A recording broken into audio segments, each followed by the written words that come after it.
इतना लेग क्यों हो रहा है अचानक से? सुबह से पहली गेम है और लेग होने लगी।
Yes, just like that. This will be more than enough to assassinate Varka.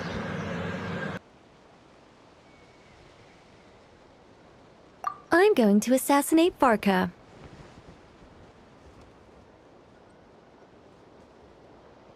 I need ideas for assassinating the Grand Master.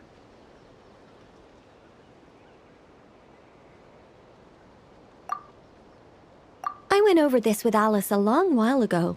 She stands with me, and has even offered several ideas on how I might take him out. Of all her suggestions, this one seemed the most promising. Bring a full cart of Mondstadt's newest dandelion wine all the way here, and then, before Varka's very eyes, tip the entire cart over the cliff. Perhaps the monumental, overwhelming grief will make him collapse, or go drown himself in whatever other wine he can find. That doesn't sound like it'll work. Wait, no! Don't even think about doing something so horrible. When writing a novel, the author, naturally, seeks to be as extravagant as possible, especially when writing detective novels. If the opening lacks a striking turn, how is the rest of the plot meant to unfold? Alas, this will be my final attempt at writing detective novels. Oh, I suppose they call them crime novels in Inazuma. In any case, they all tell of crime. There's hardly a meaningful distinction. I also discussed it with Barbie, but our novel writing sessions always evolve into crime planning sessions. Methods of crime and puzzles of deduction. We have explored plenty of those. Yet the plot would not advance. The Angel Killer case. Try as they might, the culprit remained elusive. The desperate detective rushed into the crowd, then shouted the revered names of the 4 great rulers at the sky. Whoosh! Pitter-patter. Boom! Detective and murderer reduced to ash. What kind of writing is that? Doesn't that leave no room for deduction at all? Of course there is. It was only through painstaking deduction that the detective finally discovered the names of the 4 great rulers, learning also that shouting them at the sky would inevitably reduce one to ash. My point exactly. Simply deducing who the culprit is has become dreadfully unoriginal. The subject of one's deductions must be something more creative. I even thought of having a Seelie detective, an angel who, longing to become a detective, became a Seelie, and by some twist of fate, ended up as a detective's assistant. All Seelies love to guide people, so this one went about leading the detective from case to case. I found the idea rather interesting. Come to think of it, the Seelie detective and the Angel Killer case seem far more interesting than assassinating the Grand Master. Never mind, guess I'll move on to work on that idea then. It's precisely because I overthink every little detail that I've lost interest in continuing. Not to mention the mountain of words I'll have to write. The very thought of penning all those words. Oh, what a hassle. And I can't even get a ghostwriter for this one. I'll just work on the Angel Killer case instead. But how might the detective deduce the truth? Perhaps he could have a conveniently informative dream.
boom booms and eyes, and boom booms and mouth. And I need to tighten up that part.